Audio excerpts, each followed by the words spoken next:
If you enjoy exploring new, undisturbed landscapes, off-the-path natural wonders, the world's most iconic wildlife, and a seamless luxury experience where you discover new horizons from the comfort of a 5-star experience, then keep watching. Because today on Planet Cruise Weekly, we're exploring Africa.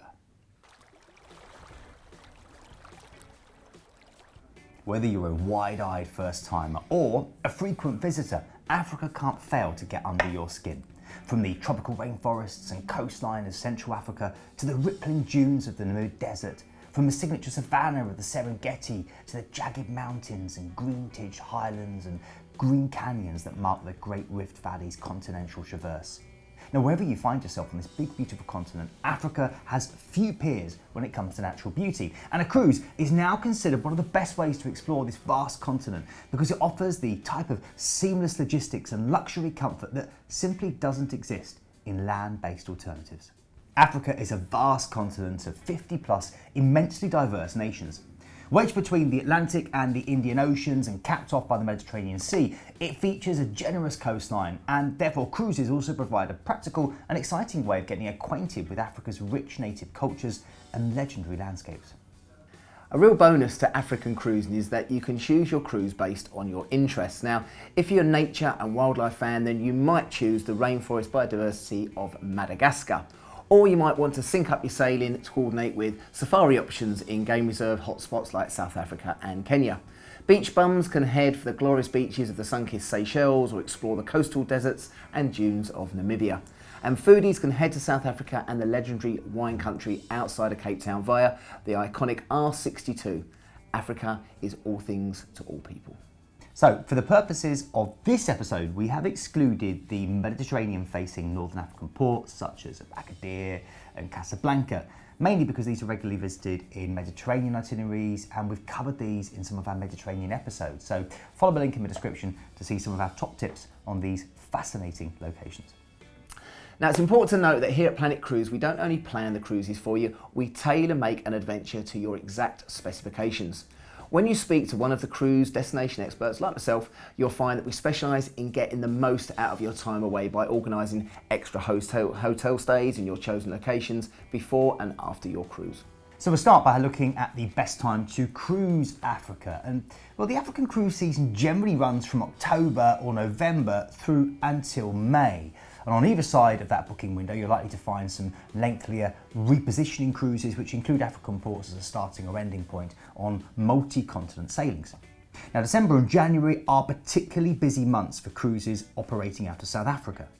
The Indian Ocean Isles offer exceptions to that time frame, with year-round itineraries running in the Seychelles, along with July options for the beautiful Madagascar. But do keep in mind that the African continent is large, with varying climates and geology from the deserts of Namibia to the tropical rainforests of Madagascar. Though temperatures in Africa tend to run high throughout the year, many African voyages fall within the southern hemisphere, so the seasons will be flipped. For example, when it's summer in South Africa, it will be winter here in the UK, and kind of vice versa. Now, you have to time your visit according to any special activities or events that you're after. For instance, harvest time in South Africa's winelands culminates in March, and while optimum safari times vary by location, as an example, the best time for Kenya safari is between January and about March time.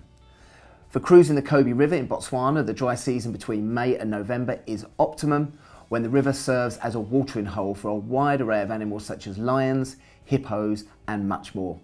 So let's have a look at the main highlights and ports of call that you're likely to visit on an African cruise. And we're going to start with Cape Town in South Africa. It's backed by mountains and fronted by the ocean, an almost picture postcard setting. Now, Cape Town is known as the Garden City and is South Africa's most beautiful, most romantic and most visited city. Its physical setting is simply breathtaking. Some think its pre-colonial inhabitants acknowledged when they referred to Table Mountain as the mountain in the sea. Even more extraordinary is that so close to a national park that extends over much of the peninsula, there's a pumping metropolis with a nightlife that matches the city's wildlife, with hundreds of paths and 150 kilometres worth of beaches. Don't miss the cable car ride to the top of the landmark Table Mountain, the penguins at Boulders Beach, or a trip over to Robben Island where Nelson Mandela was imprisoned. Or of course you can enjoy feasting at some of the country's best restaurants and tasting excursions in the many, many award-winning vineyards. Now Durban is South Africa's Riviera, graced with a subtropical climate, washed by the warm waters of the Mozambique current and blessed with golden beaches. The city attracts hundreds of thousands of visitors every single year. Now at the heart of Durban lies the Golden Mile, a 3.5-mile stretch of beach lined with luxury hotels, amusement parks and popular restaurants and cafes. Now the city boasts superb botanical gardens, excellent museums and cultural attractions that include the famed Natal Playhouse, and Durban is also your gateway to the KwaZulu Natal, the Zulu homeland. Experience Zulu culture on a visit to the cultural village or watch the Zulu dancers greeting you on a visit to Shakalan. Durban is also the gateway to sites like Drakesberg Mountains or the Valley of 1,000 Hills. Next, Mombasa in Kenya. In fact, it's Kenya's principal port, and visitors to this island city, rich with urban history spanning many centuries, can expect a lively, if industrial place, simming with African, Asian, Middle Eastern and European influences, as well as historic old sites like the old town of the 16th century Portuguese fortress, which is called Fort Jesus, or I suppose as we know it, Fort Jesus. It's also a perfect springboard for a pre or post-cruise safari adventure into the country's beautiful interior. Now we move on to the aptly named Nosy Bee, Madagascar. And Madagascar is the world's 4th largest island, but ranks second to none in terms of its fascinating rainforest meets ocean biodiversity. Now most cruises to the region call on Nosy Bay, a volcanic island situated just off Madagascar's northwest coast. The Great Island, products of the island include fine rum, pepper and shrimps. The island's air is perfumed with the scent of exotic plants such as ylang ylang, lemongrass and patchouli.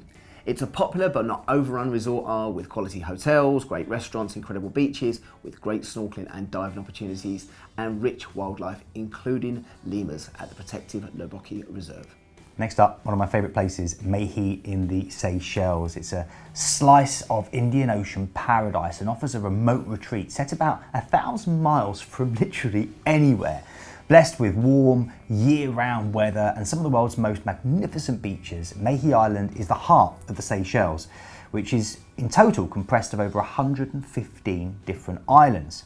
Today, 80,000 people reside in the Seychelles. The capital island is Victoria on Mehi Island. It has a population of just over 23,000 people last time I checked.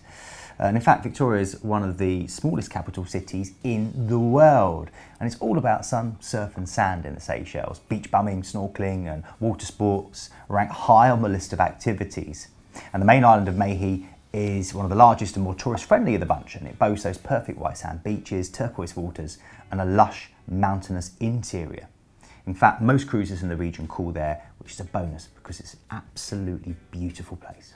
Now moving on to Walvis Bay in Namibia, and the main port of entry for Namibia and this historic whaling station marks the launch point for excursions into the incredible and stark beauty of the Namib Desert. The world's oldest desert boasts the planet's highest sand dunes and comes with coastal sections magnificently set against the Atlantic Ocean and unforgettable contrasting landscapes. I've been here a couple of times, always used to take the crew out quad biking there. Absolutely phenomenal. So let's have a look at some African cruise itineraries. Now, while many itineraries focus exclusively on African ports, others are offered as multi-continent voyages that combine African ports of call with embarkations or disembarkations in Europe, Asia, the Middle East, Australia or the US.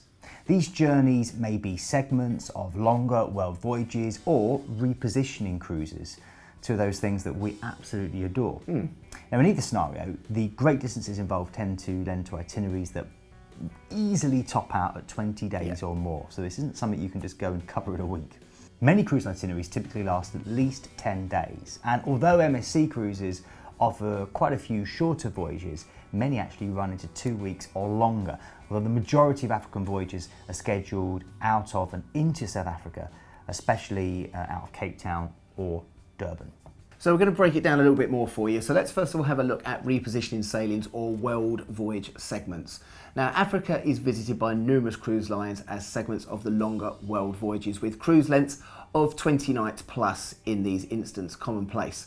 Other ships pass through a similarly lengthy repositioning sailings, typically via Cape Town, which many come from or continue to Asia, especially Singapore or Hong Kong. The US, like Fort Lauderdale, Europe, typically Lisbon, and Middle East, usually Dubai or Australia at Sydney. So another typical itinerary would be out of South Africa and looking at southeastern Africa. Now, a particularly popular run in this region is between Cape Town and Mombasa in Kenya, and stops along the stretch might include Zanzibar, Tanzania, Maputo, Mozambique, and then of course you've got southern Indian Ocean islands like Madagascar or Mauritius, or additional port calls in South Africa like Durban or Richards Bay. These itineraries are primed for cruisers looking to tack on pre or post-cruise safaris in search of Africa's big five animals in one of Kenya or South Africa's most famous game reserves. Now we move on to the Indian Ocean Islands, and the sun-drenched, snorkel-primed African Isles of the Indian Ocean are ideal for cruise ship island hopping, with stops in Madagascar, Mauritius or of course the Seychelles, especially popular. With many of the sailings operating out of South African ports, there are few options to sail within these islands themselves, with voyages operating out of Mauritius, Madagascar or the Seychelles.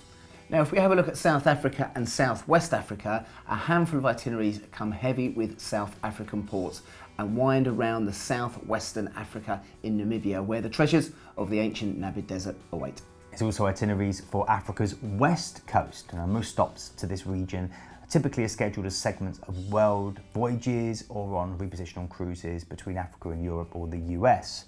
Africa's Atlantic coast itineraries might port hop anywhere between Cape Town and Dakar, Senegal, offering culturally rich and authentic off-the-path experiences en route.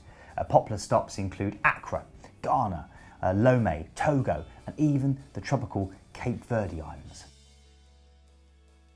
Now moving on to the Kobe River. Now, itineraries on the Kobe concentrate on Botswana's wildlife haven at the Kobe National Park and embark from Kasane in Botswana. The luxury Zambezi Queen is chartered by several companies such as Amma Waterways as part of a cruise tour product. A smaller houseboat option called the Pride of the Zambezi is also available on the Kobe, with embarkations available from neighbouring Namibia. So which cruise lines would be best for cruising to Africa? Well, again, it's a big place, and the list of ways to cruise there are about as diverse as the terrain. So for luxury sailings, Silver Seas is probably the biggest player in the region, touting a robust selection of exotic African itineraries across the continent, with numerous voyages scheduled out of Cape Town and Mombasa, Kenya. Now, high-end Oceania cruise schedules lengthier sailings from 15 to 35 nights, cruising round trip from Cape Town or combining Cape Town and Middle Eastern Dubai, Asian, Hong Kong or Singapore, and European Lisbon ports. African calls include safari-based Mombasa or the wilds of Madagascar. Crystal Cruises occasionally visits Africa with itineraries anchored on Cape Town and taken in destinations like Mozambique, Mauritius and Madagascar. UK-based cruise lines also feature Africa prominently. Cunard visits African ports with a special emphasis on South Africa, Mauritius and Reunion as segments of its annual World Voyage programme.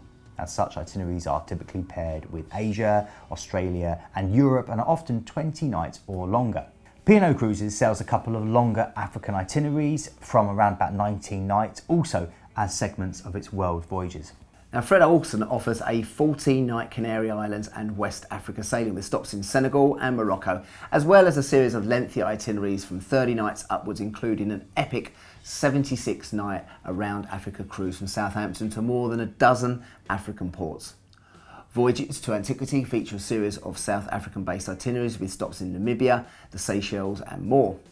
Regent 7 Sea Cruises likewise offer longer African itineraries, 15 to 39 nights, operating between Cape Town and Europe, Lisbon, Asia, Singapore and the Middle East, Dubai. Several mainstream cruise lines also ply Africa's oceans. MSC runs 3 to 11 night sailings from South Africa, which, as we mentioned before, is pretty unique, and they're pretty much the only company that do those really short, intense itineraries.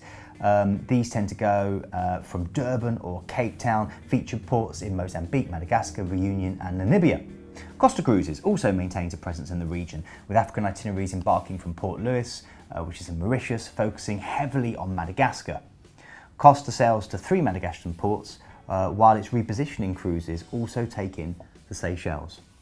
Princess Cruises operate longer 32 nights and up African voyages between Cape Town and Lisbon, Singapore or Sydney, with stops in destinations like Namibia, the Seychelles, Mauritius and others.